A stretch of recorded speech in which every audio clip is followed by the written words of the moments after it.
kita ketahui bersama, perusahaan kita ini sedang mengalami yang namanya masalah yang sangat pelik.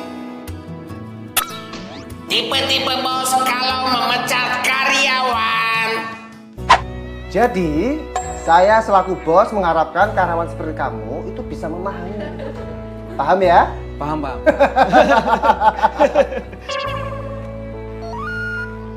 Ada pertanyaan?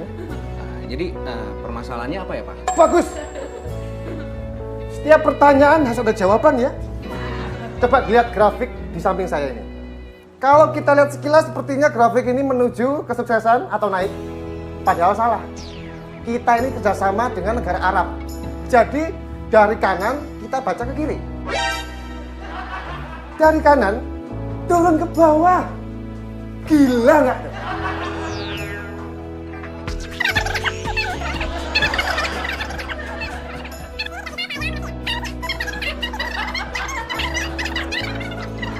Tapi mohon maaf sebelumnya, Pak. Ya. Sebenarnya permasalahannya apa sih, Pak? Kamu saya pecat. Saya gimana, Pak? Kamu. Saya. Ya. Ya. Saya Bapak pecat. Bapak pecat saya maksudnya. Bapak pecat saya. Kamu saya pecat. Saya dipecat, Pak. Iya. Ini paham. Grafik tadi ujungnya saya dipecat. Iya dong. Selamat ya. Happy banget. Baru ini loh saya mecat karyawannya happy.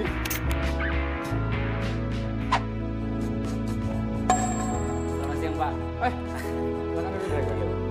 Ini kebetulan sekali nih Pak, Bapak manggil. Ini Iya. pasti Bapak mau ngomongin tentang perencanaan perkembangan program baru ya kan? Saya udah siapin Pak, tenang aja Pak. Bukan itu. Kebijakan-kebijakan mungkin yang Bapak baru mau lancarkan gitu ya, atau mau sampaikan sama saya gitu. Saya pun juga kepikiran nih Pak, ada beberapa rencana yang saya udah siap. Gini aja. Gini aja. Bentar ya. Oh iya. Ini. Kamu jangan lihat dulu. Oke. Jangan lihat dulu. Ya.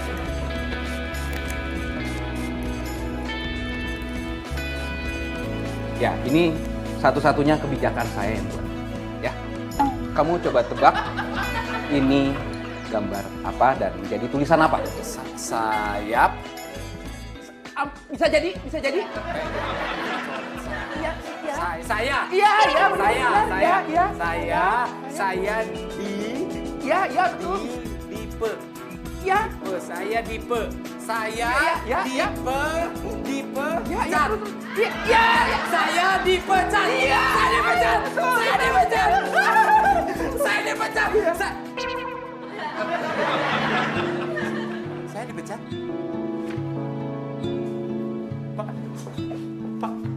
Pak, saya dipecat.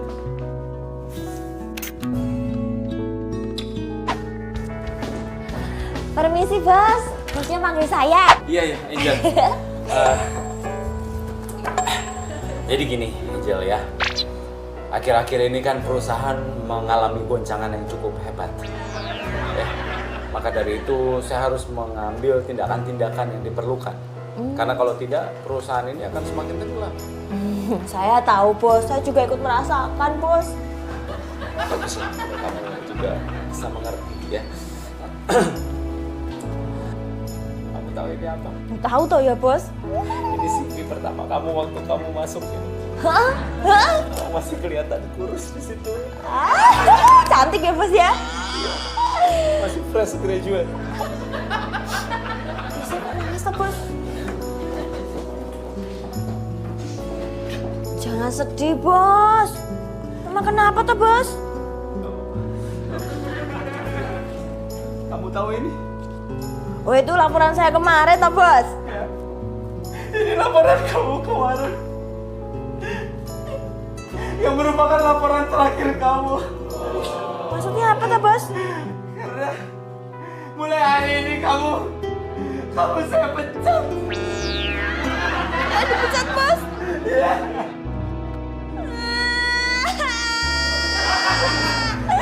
Emang saya salah apa bos? Saya salah apa kok saya dipecat bos? Saya salah apa bos?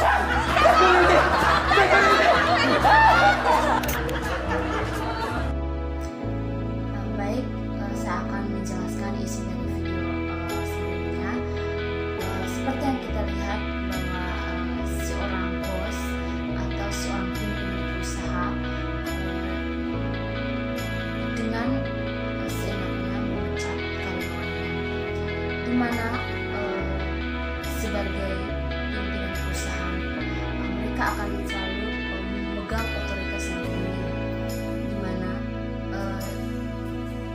karyawan-karyawan harus mengikuti perintah-perintah dari pimpinannya. Seperti ketika ada meeting ataupun kegiatan di perusahaan, harus mengikuti aturan-aturan yang sudah dibuatnya, di mana harus hadir tepat waktu, merupakan manajemen waktu atau harus konsisten waktu. Ketika karyawan tidak hadir tepat waktu atau tidak konsisten waktu, otomatis seorang pimpinan atau bos akan marah atau bisa jadi memecatnya. Dan yang berikutnya, seorang karyawan harus profesional, di mana dia harus tahu bagaimana mengerjakan perusahaan tersebut. Jadi semua tugas atau wewenang yang diberikan kepadanya harus dikerjakan dengan baik, harus dijalankan dengan baik. Perusahaan itu akan sukses apabila karyawan-karyawannya profesional. Jadi seorang pimpinan atau bos akan dengan gampang memecat karyawan-karyawannya bila karyawan-karyawannya tidak mengikuti aturan atau perintahnya. Bisa jadi dalam sebuah perusahaan itu pimpinan perusahaan sebagai atasan dari karyawan memegang kekuasaan. Situ secara otomatis karyawan-karyawan harus tunduk dan taat pada pimpinannya. Mereka harus mengerjakan tugas dan wewenangnya dengan baik. Jika mereka tidak mengerjakannya dengan baik, seorang pimpinan perusahaan akan dengan gampang memecatnya. Hal itu sudah biasa terjadi di perusahaan-perusahaan dari dulu bahkan sampai sekarang masih terjadi. Seorang pimpinan memecat karyawan yang menurutnya tidak profesional, tidak konsisten dalam menjalankan tugasnya sebagai karyawan. Jadi di sini seorang karyawan harus berprofesional mungkin untuk bekerja. Jadi saya kaitkan dengan tentang sastra dunia dan politik waktu, di mana sastra itu sendiri berasal dari bahasa Sanskerta yang artinya sas, yang berarti instruksi atau ajaran. Jadi sastra dunia di mana kadang merupakan suatu pola literatur dalam dunia politik. Jadi beralih dari ide fetisisme tentang Barat, keterlibatan sadar politik dengan realitas nyata, eksploitasi dipaksakan oleh kapitalisme, neoliberalisme melalui imperialisme dan internasional pembagian kerja nasional. Sastra dunia memungkinkan wawasan ke dalam narasi membentuk temporalitas historis dan modernitas global. Perdebatan EU-Amerika tentang modernisme dan dengan memeriksa jalan masuknya hubungan sosial kapitalis mana yang dihidupkan berbeda dalam setiap hal. Contoh untuk alasan sederhana bahwa tidak ada dua contoh sosial yang sama. Pengakuan bahwa modernitas perlu dilihat secara menyeluruh, koneksivitas dan berbagai realitas kronotopikal membuka sebuah hal yang vital. Pertanyaan untuk studi sastra dunia itu bagaimana paradigma literatur dunia mengarah pada pemikiran ulang tentang sejarah spesifik yang tidak seimbang atau kemodernan. Bagaimana pengalaman ini secara aktif bergabung dan bagaimana caranya literatur mendaftarkan proses koeksistensi dan kombinasi ini.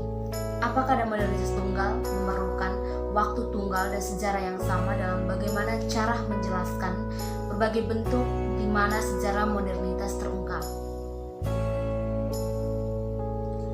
Ini berarti meninjau secara radikal dari kecenderungan budaya, studi pasca kolonial difokuskan pada rubik identitas yang hibriditas daripada memperlakukan sastra sebagai emanasi dari latar belakang budaya pengarang. Dunia sastra menghubungkan dunia dari sastra dengan kondisi keberadaan material yang ditimbulkan oleh ekspansi global kapitalisme yang tidak merata dan gabungan. Namun, melalui konsep pendaftaran, itu juga menghindari pelabelan teks sastra sebagai simptom dan mistifikasi industri budaya ekonomi global. Sastra tidak hanya mengungkapkan atau cerminan, melainkan secara aktif mendaftarkan sejarah material modernitas. WREC menekankan pada pendaftaran istilah, mengungkapkan fokus yang kuat pada keterikatan sastra di darah dan api dunia eksploitasi, marginalisasi, dan perjuangan kelas, alih-alih membatasi pengiriman sastra dunia hanya ada perayaan sastra ikatan, canon, dan ontologi. Sebagai sebuah register literatur dunia melengkapi idiom dan rentang di mana orang-orang tertindas dapat membentuk sebuah sejarah kesadaran akan kondisi periferal. Sebuah register menandakan kemampuan untuk menggabungkan waktu yang terputus-putus di bagian dari sejarah ke cerita. Konotasi musik dari istilah tersebut, register dapat diadopsi sebagai metafora panduan untuk menangani sastra teks sebagai semacam rentang berwarna atau kumpulan nada, representasi yang beragam, spektrum nasional di mana beberapa kali muncul, bergabung, dan berinteraksi.